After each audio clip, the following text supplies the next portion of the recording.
అందరికి నమస్కారం. నేను మీ హేమంత్ రెడ్డి. ఈరోజు మనం తెలుసుకుంటున్న కొత్త విషయం ఏంటిది అంటే 2024 బడ్జెట్ అనాలిసిస్ లో మన ఫైనాన్స్ మినిస్టర్ నిర్మలా సీతారామన్ గారు చెప్పిన ప్రతి ఒక్క విషయం కూడా మనం ఇక్కడ డిస్కస్ చేయము. మన టాపిక్ మన కంటెక్స్ట్ వచ్చేసరికి మాత్రం ఓన్లీ రియల్ ఎస్టేట్ మాత్రమే.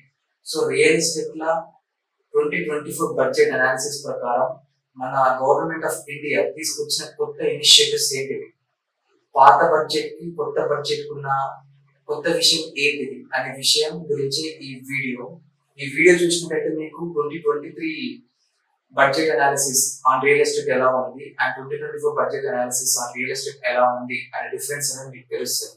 ఈ వీడియో చూసినట్టయితే మీకు 2-3 క్వశ్చన్స్ కి అయితే జవాబు అనేది దొరుకుతుంది. ఒకటి వచ్చేసరికి 2023లో ఇచ్చిన బడ్జెట్ ఏదైతే ఉందో అది రియల్ ఎస్టేట్ ఇన్వెస్టర్స్ కి బెనిఫిటా, లేదంటే 2024 లో ఏవైతే మార్పులు తెచ్చారో ఆ తెచ్చిన మార్పులో రియల్ ఎస్టేట్ ఇన్వెస్టర్స్ కి బెనిఫిటా అనే విషయం మీకు తెలుస్తుంది. ఆ తెచ్చిన మార్పులో ఏ క్లాస్ ఇన్వెస్టర్స్ కి ఇది చాలా బెనిఫిట్ అవుతుంది, అంటే మిడిల్ క్లాస్ ఇన్వెస్టర్స్ కా, లేదంటే అప్పర్ మిడిల్ క్లాస్ ఇన్వెస్టర్స్ కా, లేదంటే రిచ్ క్లాస్ ఇన్వెస్టర్స్ కి బెనిఫిట్ అవుతుందా అనే విషయం తెలుస్తుంది. అండ్ అలాగే వచ్చేసరికి 2024 లో ప్రవేశపెట్టిన కొత్త అంశాలు, రియల్ ఎస్టేట్ సంబంధించిన కొత్త అంశాలు ఏవైతే ఉన్నాయో ఆ అంశాల వల్ల ప్రజెంట్ ఎగ్జిస్టింగ్ ఇన్వెస్టర్స్ ఎవరైతే ఉన్నారో వారికి ఎలాంటి ఇంపాక్ట్ పడబోతుందో, పాజిటివ్ ఇంపాక్ట్ లేదా నెగిటివ్ ఇంపాక్ట్ అనే విషయం తెలుసుకుంటారు. అండ్ అలాగే ఫైనల్ వచ్చేసరికి మాత్రం ఈ వచ్చిన కొత్త మార్పులు ఏవైతే ఉన్నాయో 2024 లో ప్రవేశపెట్టిన బడ్జెట్ ఏవైతే కొత్త మార్పులు ఉన్నాయో దీని వల్ల కంప్లీట్ రియల్ ఎస్టేట్ ఇండస్ట్రీ పైన ఇంపాక్ట్ ఎలా ఉండబోతుంది అనే విషయాలకి ఈ వీడియో పూర్తిగా సమాధానం చెప్తుంది. దానికన్నా ముందు ఈ వీడియో ప్రతి ఒక్కరు కూడా షేర్ చేయవలసిన కోరుతున్నాను. ఎందుకంటే మీ ఇంట్లో కానీ లేదంటే మీ ఫ్యామిలీలో ఎవరైనా సరే, అక్క, తమ్ముడు, అన్న, చెల్లి, డాడీ, బాబాయ్, పిన్ని, బావ, బొమ్మడి ఎవరున్నా సరే వాళ్ళ జీవితంలో కనీసం ఒక్కసారి అన్న డబ్బులు సేవ్ చేసుకొని మరి ప్లాట్ల పైన, ల్యాండ్ల పైన, ఫ్లాట్ల పైన ఇన్వెస్ట్ చేసిన వ్యక్తులు ఎందరో ఉన్నారు. సో వాళ్ళందరికీ కూడా ఈ విషయం చేరాలి. వాళ్ళందరికీ కూడా మన గవర్నమెంట్ ఆఫ్ ఇండియా తీసుకొచ్చిన కొత్త రూల్స్ ఏంటివో వాళ్ళు తెలుసుకోవాలి, especially on real estate. Why? Because మన ఇండియాలో households, some million households ఏవైతే ఉంటాయో ఆ మిలియన్స్ ఆఫ్ హౌస్ హోల్డ్స్ కూడా దాదాపు వాళ్ళు కష్టపడ్డ డబ్బులన్నీ కూడా వాళ్ళు ఎక్కడ పెడుతున్నారు అంటే ఓన్లీ ఆన్ రియల్ ఎస్టేట్ మాత్రమే. సో అందుకని ప్రతి ఒక్కరు కూడా షేర్ చేయవలసిందిగా నేను కోరుతున్నాను. సబ్జెక్ట్లోకి వెళ్ళిపోవడం. సో మనం వచ్చేసరికి మనం ఇంతకుముందు డిస్కస్ చేస్తున్నట్టు ఓన్లీ ఆన్ రియల్ ఎస్టేట్ పైన మాత్రమే మనం డిస్కస్ చేయబోతున్నాం, ఓన్లీ అనాలిసిస్ చేయబోతున్నాం. సో మేజర్ వచ్చేసరికి మనకి 2 టర్మ్స్ ఉంటాయి. ఒకటి వచ్చేసరికి short term capital gain tax. Short term capital gain tax. ఈ short term capital gain tax అంటే ఏంటి, దాని తర్వాత long term capital gain tax అంటే ఏంటిది అనే విషయం మీకు చాలా సింప్లిఫై చేసి చెప్తాను. షార్ట్ టర్మ్ అంటే ఏం చేస్తారు? షార్ట్ టర్మ్ అంటే మనకు వచ్చేసరికి మీరు ఏదైతే ఫ్లాట్ కానీ ల్యాండ్ కానీ అది బిఫోర్ కొన్న తర్వాత బిఫోర్ 24 months లోనే అమ్ముతే అది short term capital gain tax కింద వస్తుంది, అంటే less than 24 months. Okay. And long term వచ్చేసరికి మీరు ఏవైతే ఫ్లాట్ కానీ ల్యాండ్ కానీ అది above greater than 24 months hold చేసిన తర్వాత దాన్ని అమ్మినట్టయితే అది long term capital gain tax కిందకి వస్తుంది, greater than 24 months. Okay. So మనకి ఈ short term capital gain tax ఎలా ఉంటుంది, అలాగే long term capital gain tax ఎలా ఉంటుందో తెలుసుకుందాం. So short term capital gain tax వచ్చేసరికి మీకు ఏవైతే ప్రాఫిట్ ఉంటుందో ఆ ప్రాఫిట్ అనేది కూడా కంప్లీట్ గా మీ ఇన్కమ్ కి యాడ్ అయిపోతుంది. సో మీ ఇన్కమ్ స్లాబ్స్ ప్రకారంగా మీరు ఇన్కమ్ ట్యాక్స్ అనేది కడతారు. అది short term capital gain tax. Simple గా చెప్పాలి అంటే short term capital gain tax అంటే డైరెక్ట్ గా మీ ఇన్కమ్ కి యాడ్ అయిపోతుంది. వచ్చిన ప్రాఫిట్ అంతా కూడా మీ ఇన్కమ్ కి యాడ్ అయిపోతుంది. దాని తర్వాత according to your tax slabs you will pay the tax. దాని తర్వాత long term capital gain tax వచ్చేసరికి మనం ఇక్కడ 2 విషయాలు తెలుసుకోవాలి. ఒకటి ఏంటిదంటే ఒకసారి మనం 2023 ఇలా సినారియో ఎలా ఉంది, 2024 లో ప్రవేశపెట్టిన కొత్త రూల్స్ అండ్ రెగ్యులేషన్స్ ఎలా ఉన్నాయి అనే విషయం తెలుసుకున్నట్టయితే మీకు long term capital gain tax అనే విషయం బాగా అర్థమవుతుంది.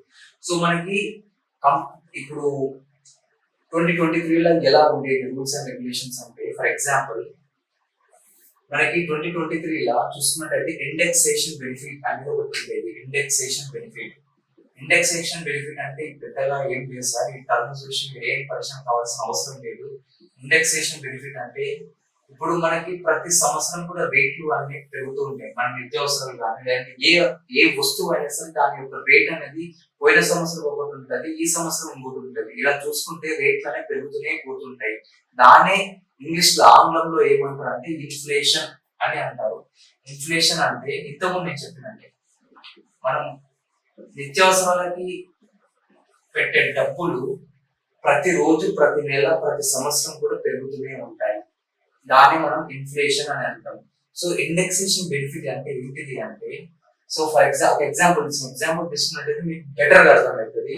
ఫర్ ఎగ్జాంపుల్ ఒక పర్సన్ ఉన్నాడు, ఆ పర్సన్ వచ్చేసరికి 2016 లేదంటే ఒక 2021 ఒక ల్యాండ్ కొన్నారు. ఆ ల్యాండ్ వర్త్ వచ్చేసరికి మాత్రం సమ్వేర్ అరౌండ్ 10 lakhs అనుకున్నాం. ఓకే, అది తీసుకున్నది మీకు పర్ఫెక్ట్ గా అర్థమవుతుంది. సో మనది వచ్చేసరికి 2023 ఎలా ఉంది అండ్ అలాగే 2024 ఎలా ఉంటుంది, ఈ రెండు చూసుకున్నట్టయితే మీకు అర్థమైపోతుంది మనం ఏ సంవత్సరంలో ఎక్కువ ట్యాక్స్ కడుతున్నాం. పాత సంవత్సరం, కొత్త సంవత్సరం, అంటే పాత బడ్జెట్ ప్రకారం, కొత్త బడ్జెట్ ప్రకారం మనం ట్యాక్స్ ఎలా కట్టాలి అనే విషయం తెలుసుకున్నాం. ఫర్ ఎగ్జాంపుల్ మన ప్రాపర్టీ వాల్యూ వచ్చేసరికి ప్రాపర్టీ వాల్యూ అంటే ఇది పర్చేస్ ప్రైస్ అనుకోండి. సింప్లిసిటీ ప్రకారం ఈ పర్చేస్ ప్రైస్ వచ్చేసరికి 10 lakhs ఉంది. 10 lakhs పెట్టేసి మీరు ఒక ప్రాపర్టీ కొన్నారు. ఓకే, 10 lakhs కి ప్రాపర్టీ ఎక్కడ వస్తుంది, అది ఈజీ క్వశ్చన్స్ అయితే ఏంటండి, ఇది ఒక ఎగ్జాంపుల్ మాత్రమే. 10 lakhs పెట్టి ఒక ప్రాపర్టీ అయితే కొన్నారు. దాని తర్వాత దాన్ని మీరు ఒక 3 years హోల్డ్ చేశారు. 3 years హోల్డ్ చేసిన తర్వాత దానికి ఆ 3 years లో ప్రాపర్టీ అనేది ప్రతి ఇయర్ కూడా 8% పెరుగుతుంది. ఓకే, ప్రతి ఇయర్ కూడా 8% పెరిగితే ఇప్పుడు ప్రజెంట్ దాని వాల్యూ ఎంత ఉందంటే present value so 8% CAGR growth. Okay, 8% CAGR దాని యొక్క వాల్యూ వచ్చేసరికి మొత్తం కూడా 12,60,000, 12.6 lakh అనుకోండి. Okay, 12.6 lakh. ఇన్ఫ్లేషన్ అనేది ప్రతి ఏటా కూడా చేంజ్ అవుతుంటారు. ఒకసారి ఏమో 6% ఉంటుంది, ఇంకోసారి ఏమో 5% ఉంటుంది, ఇంకోసారి ఏమో 4% ఉంటుంది. సో మనం ఇప్పుడు ఇన్ఫ్లేషన్ వచ్చేసరికి 6% ఉంది అనుకున్నాం. సో ఇన్ఫ్లేషన్ వచ్చేసరికి 6%.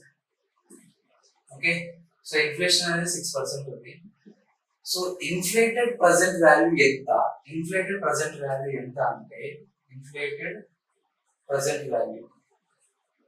present value of the property, sir. Present value of the property enta ante 11,91,000.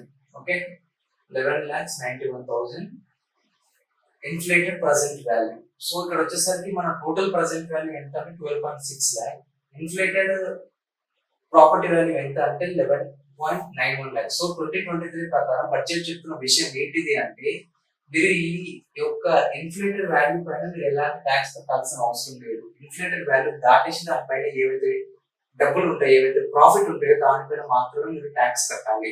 So మనకు వచ్చేసరికి ఇక్కడ మన గ్రోత్ వచ్చేసరికి 12.6 lakh. Okay, 12.6 lakh minus 11.91 lakh చేస్తే మనకు వచ్చే వాల్యూ ఎంత అంటే వచ్చేసరికి 69,000. ఓకే, ఈ 69,000 పైన మనం 20% long term capital gain tax అనేది పెట్టాలి. ఈ 69,000 పైన 20% వేసుకుంటే మనం ట్యాక్స్ కట్టేది ఎంత అంటే 13,800. సో ఈ 13,800 అనేది మనం ట్యాక్స్ కడుతుంది. సో మనకు వచ్చిన నెట్ ప్రాఫిట్ ఎంత అంటే ఈ యొక్క 12.6 lakh. ఓకే, 12.6 lakh మైనస్ 13,800 చేస్తే మనకు వచ్చింది ఎంత అంటే నెట్ ప్రాఫిట్ వచ్చేసరికి 12,46,200 రూపీస్.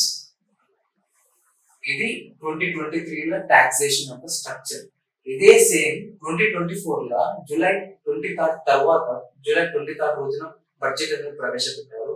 ఆ జూలై 23 రోజు తర్వాత ఎలా ఉంది అంటే ఇప్పుడు మనం ఇంతకుముందు డిస్కస్ చేసిన సేమ్ ఎగ్జాంపుల్, పర్చేస్ ప్రైస్ వచ్చేసరికి 10 lakhs, ఇక్కడ కూడా 10 lakhs. దాని తర్వాత మనకి సేల్ వాల్యూ అంటే ఇప్పుడు మీరు ఫర్ ఎగ్జాంపుల్ దాన్ని మీరు సేల్ చేయాలనుకుంటున్నారు. సేల్ చేయాలనుకున్నట్టయితే ఫర్ ఎగ్జాంపుల్ దానికి వచ్చేసరికి 12,60,000 కి మీరు సేల్ చేయాలనుకుంటున్నారు. ఓకే, 12,60,000 కి మీరు సేల్ చేయాలనుకుంటున్నారు. మీకు వచ్చిన మొత్తం ప్రాఫిట్ ఎంత అంటే 2,60,000. 2,60,000 మీ యొక్క ప్రాఫిట్. ఇక్కడ 2024 లో ప్రవేశపెట్టిన బడ్జెట్ ప్రకారం ఇండెక్సేషన్ బెనిఫిట్ అనేది తీసేసినారు. సో మీకు వచ్చిన ఈ 2,60,000 పైన మీరు 12.5% ట్యాక్స్ కట్టాలి. 12.5% ట్యాక్స్ కట్టాలి. సో 2,60,000 లో 12.5% ఎంత అవుతుంది అంటే అరౌండ్ 32,500 మనం గవర్నమెంట్ ఆఫ్ ఇండియాకి ట్యాక్స్ కడుతున్నాం. Tax okay.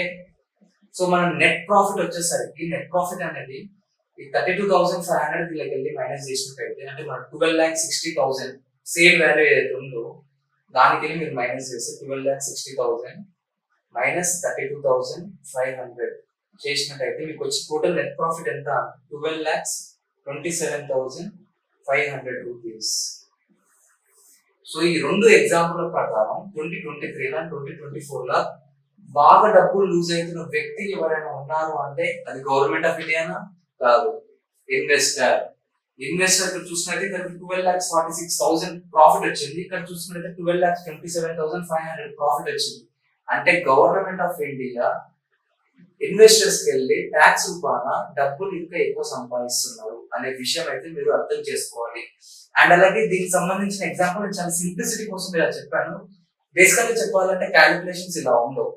మనకి ప్రతి ఇయర్ కూడా గవర్నమెంట్ ఆఫ్ ఇండియా వచ్చేసరికి మనకి కాస్ట్ ఇన్ఫ్లేషన్ ఇండెక్స్ అని ఒక నెంబర్ వేయడం జరుగుతుంది. ఆ కాస్ట్ ఇన్ఫ్లేషన్ ఇండెక్స్ నెంబర్ ప్రకారంగానే మనం ఇండెక్సేషన్ బెనిఫిట్ ప్రకారంగా ప్రాపర్టీ అనేది ఎంత ఇన్ఫ్లేటెడ్ అయ్యింది అనే వాల్యూ క్యాలిక్యులేట్ చేస్తారు. సో నేను చెప్పిన ఈ ఎగ్జాంపుల్స్ అల్లా ఏంటిదంటే properties purchased after 1st April okay, 1st April 2001.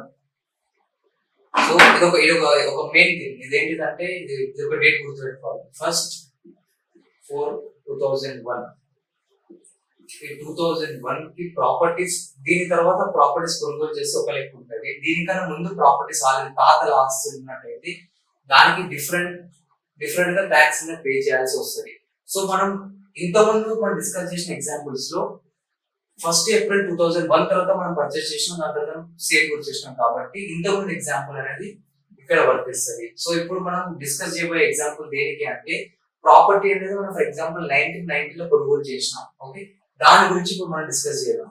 Okay, and అలాగే నేను ఇంకొక థింగ్ చెప్పాలనుకుంటున్నాను. నేను గవర్నమెంట్ ఆఫ్ ఇండియాకి ఎస్పెషల్లీ మన ప్రజెంట్ రూలింగ్ పార్టీ అయిన భారతీయ జనతా పార్టీకి అగెనిస్ట్ గా ఏం మాట్లాడతలేను. అండ్ అలాగే నేను దీనికి సంబంధించిన పాలసీ ఎవరైతే ఫామ్ చేసినారో ఆ ఎకనామిక్స్ కి కూడా నేను వ్యతిరేకమైతే అస్సలు కాదు. ఇది కంప్లీట్ గా నా అనాలిసిస్ మాత్రమే. ఓకే, అక్కడ ఉన్న మన government of India very close గా పనిచేసే ఎకనామిస్ట్ ఎవరైతే ఉంటారో వాళ్ళు ఎంఎస్ పిహెచ్డి చేసిన వ్యక్తులు ఉంటారు. ఓకే, నేను వాళ్ళని ఎంత కొంచెం కూడా కించపరిచి మాట్లాడతలేను. మీరు తీసుకొచ్చిన పాలసీ శుద్ధ దండగా అనేది నేను చెప్తలేను.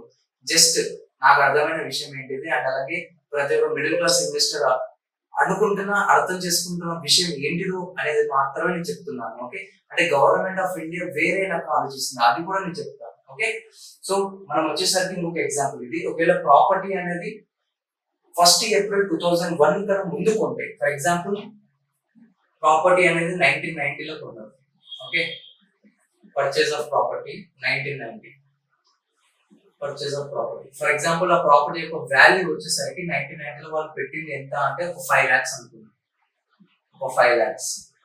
దాని తర్వాత గవర్నమెంట్ ఆఫ్ ఇండియా చెప్పిన విషయం ఏంటిదంటే మనం కాస్ట్ ఇన్ఫ్లేటెడ్ ఇండెక్స్ వాల్యూస్ అని ఇక్కడ కనిపిస్తున్నాయి. సో మనకి బేస్ ఇయర్ వచ్చేసరికి 2001 and 2 అనేది బేస్ ఇయర్ లెక్క తీసుకోవాలి. అండ్ అలాగే ఇప్పుడు ప్రెసెంట్ మన 2024-25 ఫైనాన్షియల్ ఇయర్ యొక్క కాస్ట్ ఇన్ఫ్లేటెడ్ ఇండెక్స్ వాల్యూ ఎంత అంటే 363. దీని ప్రకారంగా మనం ఇండెక్సేషన్ అంటే ప్రాపర్టీ అనేది ఇన్ఫ్లేటెడ్ అయిన తర్వాత దాని వాల్యూ ఎంత ఉన్నదని దీని ఫార్ములా ప్రకారం ఈ నెంబర్స్ ప్రకారం మనం కనుక్కుంటాం. దానికి సంబంధించిన ఫార్ములా ఏంటిదో కూడా నేను చెప్తాను. అండ్ అలాగే ప్రాపర్టీస్ ఎప్పుడైతే బిఫోర్ 2001 కొంటారో దానికి గవర్నమెంట్ ఆఫ్ ఇండియా చెప్పిన మాట ఏంటిదంటే 2 things చేయాలి. Two things. ఓకే, ఒకటి వచ్చేసరికి stamp duty value 2000 1st April 2001 రోజున ఎంత ఉంటే, అండ్ అలాగే దాని యొక్క మార్కెట్ వాల్యూ, ఆ ప్రాపర్టీ యొక్క మార్కెట్ వాల్యూ ఆన్ సేల్ ఆ రోజు. For example stamp duty value 10 lakhs ఉంది 2001 రోజున, దాని తర్వాత 2001 సంవత్సరాన 10 lakhs ఉంది, కానీ ఫేర్ మార్కెట్ వాల్యూ మాత్రం 12 lakhs ఉంది. సో గవర్నమెంట్ ఆఫ్ ఇండియా చెప్పిన విషయం ఏంటిది అంటే, ఈ రెండు వాల్యూస్ ఏ వాల్యూ అయితే తక్కువ ఉంటుందో మనం ఆ వాల్యూ మాత్రమే కన్సిడర్ చేయాలి అని గవర్నమెంట్ ఆఫ్ ఇండియా చెప్పిన మాట. అండ్ ఇప్పుడు ప్రజెంట్ అతను ఆ ప్రాపర్టీని సేల్ చేయాలనుకుంటున్నా, ఆ ప్రాపర్టీకి సేల్ వాల్యూ వచ్చేసరికి ఒక 1 crore అనుకోండి. ఓకే, ఒక 1 crore. సో ఇప్పుడు మనం గవర్నమెంట్ ఆఫ్ ఇండియా చెప్పిన దాని ప్రకారం క్యాలిక్యులేషన్ చేస్తున్నాం. ఇండెక్సేషన్ బెనిఫిట్ ఎలా ఉంటది అనే విషయం కూడా ఇక్కడ తెలుసుకున్నాం. ఎందుకంటే properties brought before 1st April 2001 వాళ్ళకి 2 ఆప్షన్లు ఉన్నాయి. ఒక ఆప్షన్ వచ్చేసరికి ఇంతకుముందు ఉన్నట్టు 2023 బడ్జెట్ లో ఎలాగైతే ఇండెక్సేషన్ బెనిఫిట్ ఉంటుందో ఆ బెనిఫిట్ ప్రకారం వెళ్ళొచ్చు. లేదు అనుకుంటే కొత్తగా 2024 ప్రవేశపెట్టిన బడ్జెట్ ప్రకారం ఇండెక్సేషన్ బెనిఫిట్ ఏం లేకుండా నీకు వచ్చిన డబ్బు పైన 12.5% కట్టే గవర్నమెంట్ అంతే. సో రెండు ఆప్షన్స్ ఉన్నాయి.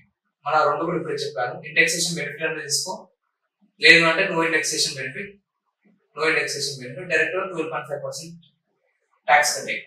సో వాళ్ళకి 2 ఆప్షన్ అయితే ప్రొవైడ్ చేయడం జరిగింది. వాళ్ళ ఇష్టం, వాళ్ళు ఏ ఆప్షన్ అయినా ఎంచుకోవచ్చు. కాకపోతే ఎవరైనా సరే దేనిపైన అయితే తక్కువ ట్యాక్స్ కట్టాల్సి వస్తుందో, అండ్ అలాగే నెట్ ప్రాఫిట్ గెయిన్ అనేది ఎక్కువైతే దేనిపైన ఉంటుందో దాని ప్రకారం వాళ్ళు వెళ్తూ ఉంటారు. అయినా కూడా ఇది వాళ్ళకి డిసడ్వాంటేజ్. ఎందుకంటే because of this government of India clear గా చెప్పింది ఏమని, ఏ వాల్యూ అయితే తక్కువ ఉంటుందో దాన్ని మాత్రమే మీరు కన్సిడర్ చేయాలి. ఆబ్వియస్లీ చెప్పాలంటే స్టాంప్ డ్యూటీ వాల్యూ కన్నా ఫేర్ మార్కెట్ వాల్యూ అనేది ఎప్పుడైనా ఎక్కువనే ఉంటది. ఎవరైనా సరే స్టాంప్ డ్యూటీ వాల్యూ ఎందుకు తీసుకోవాలి? తీసుకున్నట్టయితే వాళ్ళు ఇండివిజువల్ నష్టపోతారు.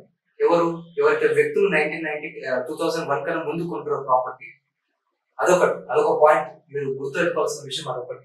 సో ఫర్ ఎగ్జాంపుల్ మనం క్యాలిక్యులేట్ చేయడం, ఈ ఇండెక్సేషన్ బెనిఫిట్ వల్ల అతనికి ఎంత క్యాపిటల్ గెయిన్, ఎంత నెట్ ప్రాఫిట్ వస్తుంది, అండ్ అలాగే ఇండెక్సేషన్ బెనిఫిట్ లేకుండా అతనికి ఎంత నెట్ ప్రాఫిట్ వస్తుంది అనే విషయం మీకు తెలుసుకున్నట్టయితే గవర్నమెంట్ ఆఫ్ ఇండియా 12.5% ఎందుకు తీసుకొచ్చింది అనే విషయం మీకు తెలుస్తుంది. ఓకే, సో మనం దీని ఇండెక్సేషన్ బెనిఫిట్ సంబంధించిన ఫార్ములా ఏంటిదంటే పర్చేస్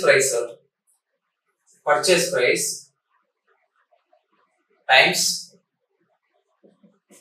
CII by CII. అంటే CII అంటే ఏం లేదు సార్, CII అంటే కాస్ట్ ఇన్ఫ్లేషన్ ఇండెక్స్. ఇది కూడా కాస్ట్ ఇన్ఫ్లేషన్ ఇండెక్స్.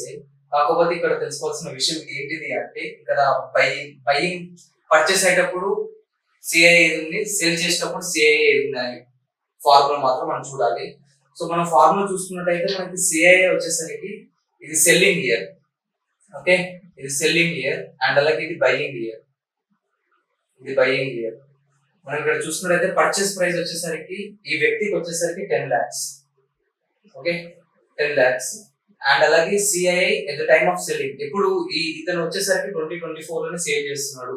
ఓకే, 2024 లో సేల్ చేస్తున్నట్టే దాని యొక్క CII వాల్యూ వచ్చేసరికి 363, అండ్ అలాగే దాని యొక్క CII at the time of buying మనం ఇంతకుముందు చెప్తున్నట్టు 2001 లో స్టాంప్ డ్యూటీ వాల్యూ వచ్చేసరికి 10 lakhs ఉంది, 2001 లో మార్కెట్ వాల్యూ వచ్చేసరికి 12 lakhs ఉంది.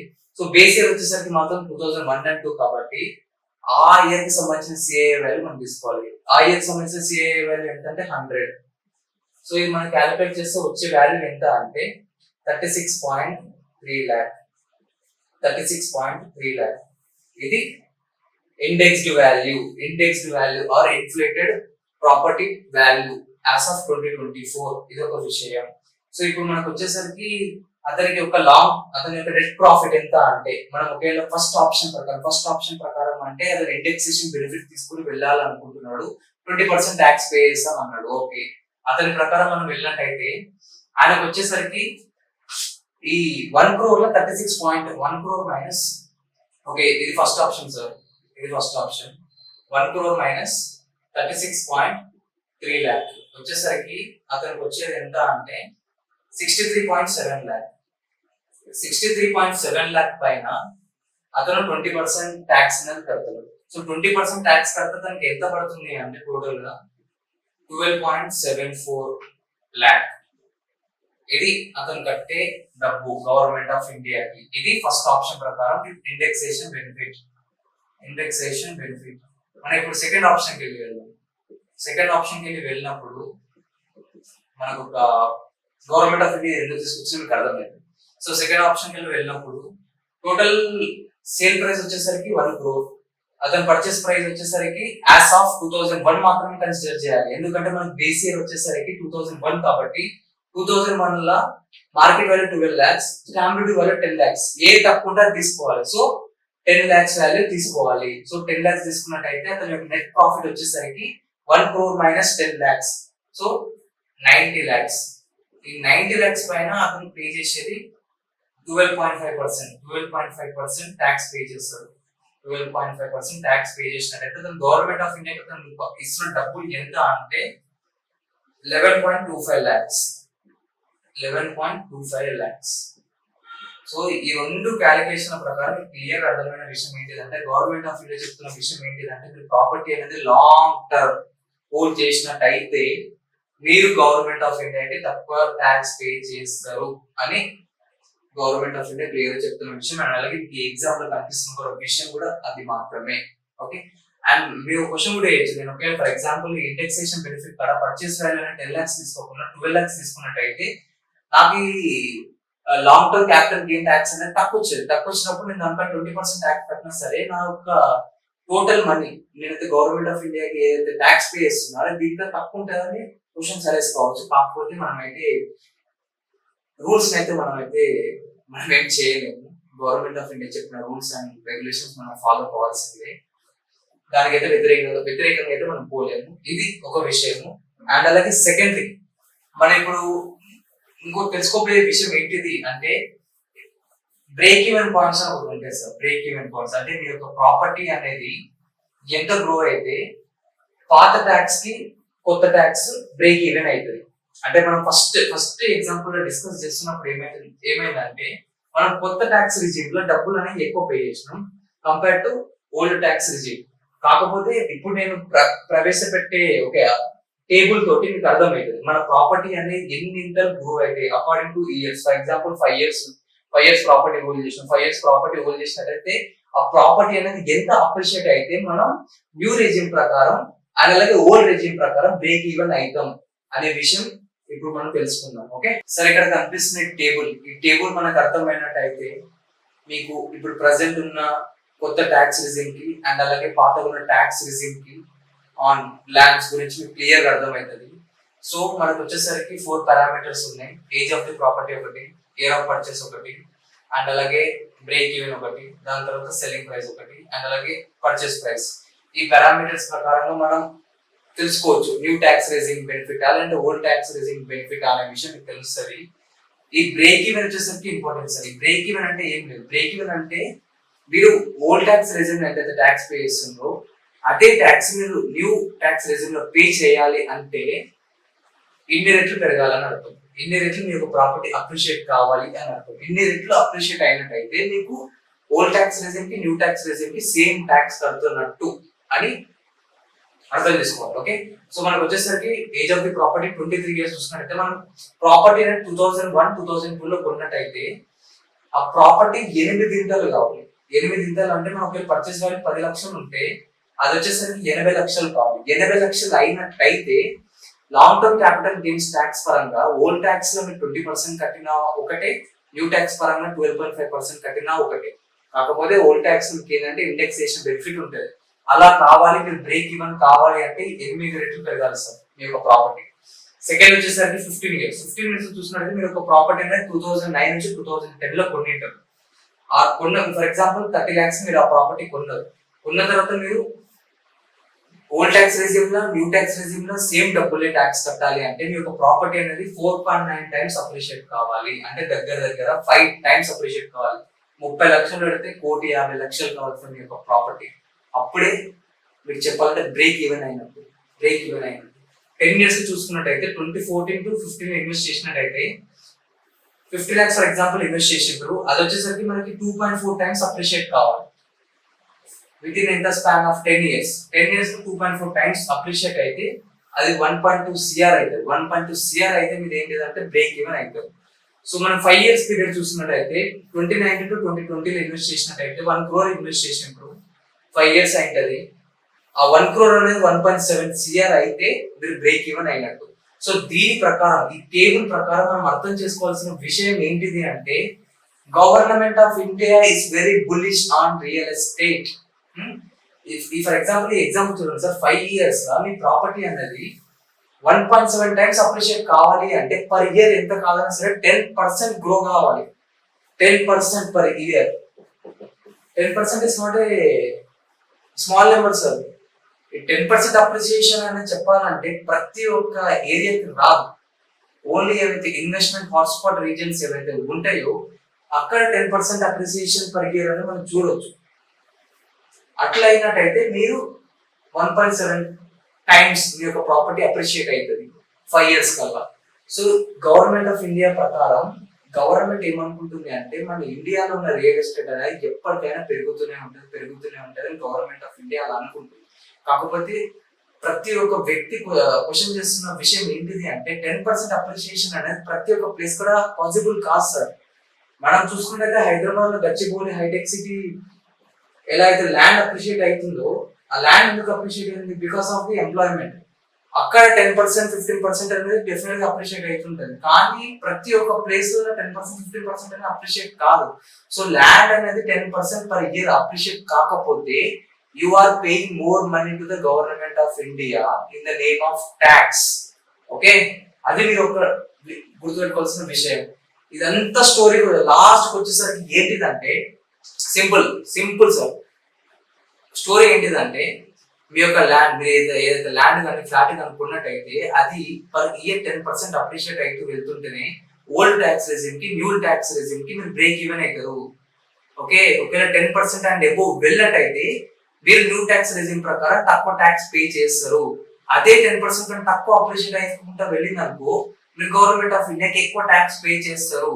సో దీని ప్రకారం మనం అర్థం చేసుకోవాల్సిన విషయం ఏంటిదంటే మనం ఫ్యూచర్ ఏ ఇన్వెస్ట్మెంట్ చేయాలి అనుకున్నా సరే స్ట్రాటజిక్ లొకేషన్ లో కానీ ఇన్వెస్ట్మెంట్ చేయడానికి ప్రయత్నించండి. ఎందుకంటే 10% అప్రిసియేషన్ అనేది ప్రతి ఒక్క ఏరియాకి రాదు. సో బేసికల్ ఒక రియల్ ఎస్టేట్ ఏజెంట్ కానీ అంటే ఫర్ ఎగ్జాంపుల్ అన్నీ తీసుకోండి, complete research and insights provide చేసిన తర్వాతనే మీకు ఎక్కడ ఇన్వెస్ట్ చేయాలని చెప్పేసి చెప్పడం జరుగుతుంది. ఓకే, మేము బేసికల్ చెప్పాలంటే మేము ఎన్నో పబ్లికేషన్స్ అని ఎన్నో రిసెర్చ్ జర్నల్స్ స్టడీ చేసిన తర్వాత నెలకి గవర్నమెంట్ మన ప్రజెంట్ మన తెలంగాణ గవర్నమెంట్ ఇచ్చిన స్టేట్మెంట్స్ ఏంటివి దాని ప్రకారం మేము స్టడీ చేసిన తర్వాతనే we will come up with the places to invest in Hyderabad. దాని ప్రకారం వెళ్ళండి.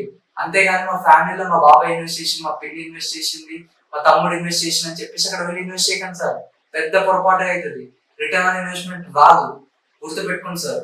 ఈ బాక్స్ పట్టేసి మనకి క్లియర్ అర్థమైంది సార్ మనం ఎక్కడ ఇన్వెస్ట్ చేయాలి అని చెప్పేసి, అలాగే ఎక్కడ ఇన్వెస్ట్ చేసినట్లయితే మనకు 10% ల్యాండ్ అప్రిసియేషన్ వస్తుంది అని. ఓకే, అండ్ అలాగే మనం నెక్స్ట్ తెలుసుకోవాల్సిన విషయం ఏంటిదంటే ఈ గవర్నమెంట్ ఆఫ్ ఇండియా ప్రపోజ్ చేసిన కొత్త ట్యాక్స్ రెజిమ్ కి వెళ్ళి ప్రజెంట్ ఎగ్జిస్టింగ్ ఇన్వెస్టర్స్ కి ఏమైనా ఇంపాక్ట్ ఉందా లేదా అనే విషయం తెలుసుకున్నాం. ఫర్ ఎగ్జాంపుల్ మనం చూసుకున్నట్లయితే మీరు ఒకవేళ 23rd July కన్నా ముందే ఈ ఇయర్ 23rd July 2024 కన్నా ముందే ప్రాపర్టీ అమ్మేసినట్టయితే you are a lucky person. అది ఇప్పుడు మీరు ప్రాపర్టీ అనేది 2001 లేదా 2005 10 తర్వాత కొన్నట్టయితే ఓకే. కానీ ఇప్పుడు ప్రజెంట్ ఎగ్జిస్టింగ్ ఇన్వెస్టర్స్ లా చాలా మంది ఫేస్ చేస్తున్న ప్రాబ్లం అండ్ ఏంటిది అంటే ప్రతి ఒక్క ల్యాండ్ 10% అప్రిషియేట్ కాదు. సో ఇక్కడ బాగా నష్టపోయే ఇన్వెస్టర్స్ ఎవరు అంటే మిడిల్ క్లాస్ ఇన్వెస్టర్స్. ఎందుకంటే middle class investors can't afford the luxury real estate. Okay, luxury real estate అని డెఫినెట్ గా చెప్పాలంటే 10% కానీ ఎక్కువనే గ్రో అవుతూ ఉంటుంది. ఇక్కడ బాగా ఇంపాక్ట్ అవుతున్న వ్యక్తి ఎవరు అంటే మిడిల్ క్లాస్ ఇన్వెస్టర్స్, వాళ్ళు ఇంపాక్ట్ అవుతారు. అండ్ అలాగే సెకండ్ చూసుకున్నట్టయితే ఈ యొక్క ఇంపాక్ట్ ఈ యొక్క కొత్త ట్యాక్స్ రెజిమ్ వల్ల రియల్ ఎస్టేట్ ఇండస్ట్రీ పైన ఎలాంటి ఇంపాక్ట్ ఉండబోతుంది అంటే దానికి 2 సమాధానాలు. ఒకటి వచ్చేసరికి న్యూస్ వచ్చేసినప్పుడు ఏమైందంటే మన రియల్ ఎస్టేట్ ఇండస్ట్రీలో ట్రాన్సాక్షన్స్ అనేవి కొంచెం స్లో డౌన్ అయినవి, కానీ డెఫినెట్ గా మళ్ళీ ర్యాంప్ అప్ అయితే కానీ ప్రెసెంట్ అయితే స్లో డౌన్ అయింది. అండ్ లైక్ సెకండ్ థింగ్ ఏమైతుందంటే దీని వల్ల బ్లాక్ మనీ సర్క్యులేషన్ అనేది రియల్ ఎస్టేట్ ఇండస్ట్రీలో ఎక్కువ కాబోతుంది. ఇదొక విషయం. అండ్ అలాగే ప్రతి ఒక్కరికి ఉన్న ఒకే ఒక్క సాధారణమైన కామన్ క్వశ్చన్ అండ్ అలాగే దానికి ప్రతి ఒక్కరికి తెలిసిన విషయం ఏంటిదంటే ట్యాక్స్ కట్టకుండా ఎగొట్టడం ఎలా లీగల్ గా అనే విషయం. ఓకే, సింపుల్ సార్, ఏం లేదు. మీరు ఒక ప్రాపర్టీ కొన్నారు, ప్రాపర్టీ కొన్న తర్వాత మీకు ప్రాఫిట్ వచ్చింది. ప్రాఫిట్ వచ్చిన తర్వాత అంటే ప్రాపర్టీ కొన్నారు, అమ్మేశారు కూడా, అమ్మేసిన తర్వాత మీకు ప్రాఫిట్ వచ్చింది. ప్రాఫిట్ వచ్చిన తర్వాత ట్యాక్స్ కట్టకుండా ఉండాలంటే ఏం చేయాలి? వెళ్ళేసి ఇంకో ప్రాపర్టీ పైన ఇన్వెస్ట్ చేయండి, ఫస్ట్ ఆప్షన్. సెకండ్ ఆప్షన్ వచ్చేసరికి long term capital gain bonds అని కొన్ని ఉంటాయి. ఆ గవర్నమెంట్ ఆఫ్ ఇండియాకి సంబంధించిన long term capital gain bonds అని ఉంటాయి. ఆ long term capital gain bonds లో వెళ్ళి ఇన్వెస్ట్ చేసినట్టయితే మీరు ఎలాంటి ట్యాక్స్ కట్టాల్సిన అవసరం లేదు. ఇలా చేసినట్టయితే మీరు మీ యొక్క నెట్ ప్రాఫిట్, మీరు for the sale of your ప్రాపర్టీకి వచ్చిన డబ్బుతోటి ఎలాంటి ట్యాక్స్ కట్టాల్సిన అవసరం లేదు. Okay, thank you sir. Sir, video నచ్చినట్టయితే లైక్ కొట్టండి, అలాగే సబ్స్క్రైబ్ చేయండి. మీరు చేసినట్టయితే ఈ వీడియో ఎంతో మందికి రీచ్ అయితే ఎంతో మంది కూడా ఈ విషయం తెలుసుకుంటారు. ఈ విషయం చెప్పాలంటే ఈ విషయం చాలా మ్యాండేటరీ, తెలుసుకోవాలి, ప్రతి ఒక్కరు తెలుసుకోవడం mandatory. Thank you sir, thank you.